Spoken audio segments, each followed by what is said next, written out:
Apa sebenarnya hakikat bahagia itu? Ada seorang kaya, hartanya banyak, dia naik kereta yang besar, megah dan mewah. Dalam perjalanan dia tengok ke sebelah kanan ada tanaman padi sawah yang menghijau. Lalu dia pandang ada budak-budak kecil membawakan makanan beserta ibunya menuju pondok di tengah sawah. Suami sudah menunggu makanan siang tiba. Apa kata orang kaya dalam kereta? Oh, bahagianya petani. Di tengah perutnya lapar, istri dan anaknya datang. Makanan tiba pada waktunya. Air minum dapat menghilang dahaga. Lapar hilang, rindu pun sirna, karena istri dan anak ada di sekitar dia. Bahagianya menjadi petani, kata orang kaya dalam kereta. Masa orang kaya berpikir bahwa dia tidak bahagia? Si petani yang bersama anak di pondok tua itu pula memandang orang kaya di atas kereta. Apa kata dia?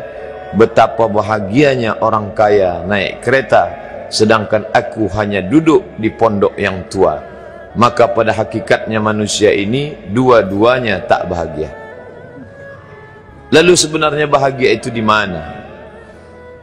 Ada seorang anak yang sedang belajar di college, university. Maka dia berkata, alangkah bahagianya kalau saya dapat BA. Selepas dia dapat ijazah BA, lalu dia berkata, aku tak bahagia. Alangkah indahnya bila dapat master. Manakala dia dapat master, dia berkata, oh, betapa bahagianya kalau dapat PhD. Selepas PhD dia berkata, susahnya PhD, belum juga dapat kerja.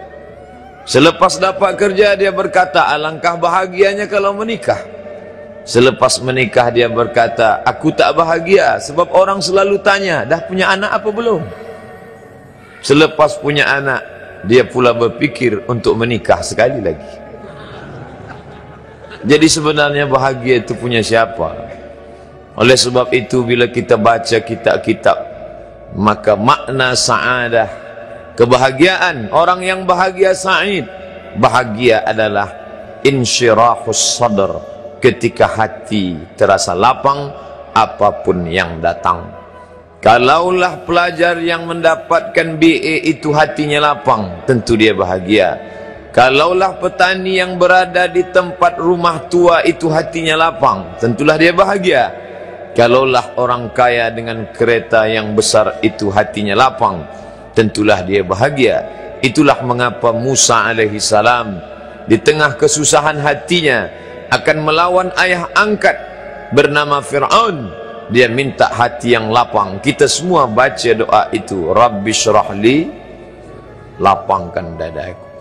Itulah mengapa kakinya pecah berdarah, giginya patah, pelipisnya pecah, meneteskan darah, tapi dia tersenyum bahagia kerana hatinya lapang. Allah sudah lapangkan hatinya. Apa kata Allah untuk dia? Alam nashrah laka sadrak. Itu beza Muhammad dengan Musa.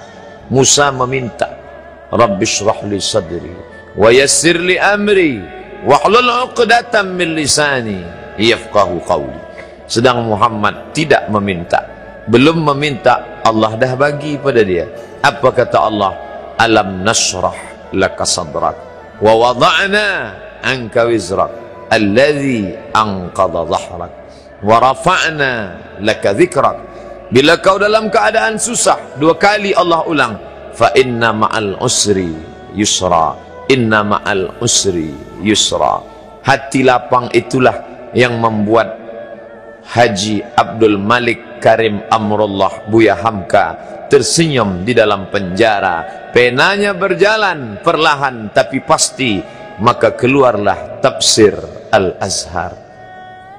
Hati yang lapang itu juga membuat Said Qutb tersenyum menghadapi tiang gantungan, walaupun dipenjara oleh Gamal Abdul Nasir, tapi sebelum kematiannya sempat pula menulis tafsir Fi Zilalil Quran, di bawah naungan bayang-bayang Al-Quran.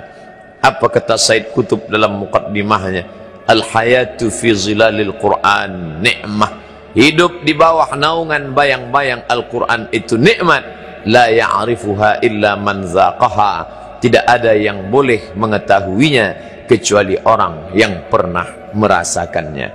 Maka bahagia adalah ketika hati terasa lapang. Bila kita nampak raut wajah orang yang tenang cerah, maka ketenangan bukan pada wajahnya. Bila nampak orang melangkahkan kaki dengan tenang penuh wibawa, maka ketenangan bukan pada kakinya. Bila tampak ayunan tangannya tak tergesa-gesa, maka bahagia bukan pada tangannya. Di mana letak bahagia itu? Ala fil jasadi mudghah. Ketahuilah dalam jasad ada segumpal, ada sekepal, ada sesuap. Idza salahat salahal jasadu kulluh. Kalau yang segumpal itu baik, maka yang lain ikut menjadi baik. Wa idza fasadat fasadal jasadu kulluh. Kalau yang segumpal itu rusak, maka dia pun ikut menjadi rusak. Yang segumpal itulah yang mengendalikan mata, telinga, tangan, kaki. Yang segumpal itulah tempat rindu, benci, marah, ridha, ikhlas, fasik, hasad, kufur. Di sanalah bersemayam rindu dan benci. Maka jangan terlampau benci. Habib habibaka haunamma. Kalau kau sayang, sayanglah secukupnya sahaja.